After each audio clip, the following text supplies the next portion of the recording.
তুমি কি জানো উম্মত, আমি 23টা বছর টানা তোর জন্য কেঁদেছিলাম।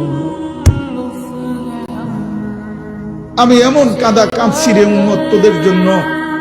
এশার নামাজের পরে দাঁড়াইছি, ফজরের আজান পর্যন্ত আমি আমার মালিকের কাছে তোদের জন্য, উম্মতের জন্য চোখের পানি ফেলে কাঁদছিলাম। আমার এত চোখের পানি তোর দিল গলাইতে পারলো না। আমি তায়েফের পাথরের আঘাতে আমার পিঠটা চালনির মতো ছিদ্র ছিদ্র হয়ে গেছে রক্তে। আমি বুকে পেটে 2টা পাথর বাঁধছি ক্ষুধার কষ্টে। আমি উহুদের দান্দান শহীদ করা রক্তে উহুদের ময়দানে পড়েছিলাম বেহুশ হয়ে। আমার ঘরের চুলায় 3 মাস রান্নার জন্য কোনোদিন চুলায় আগুন জ্বলে নাই।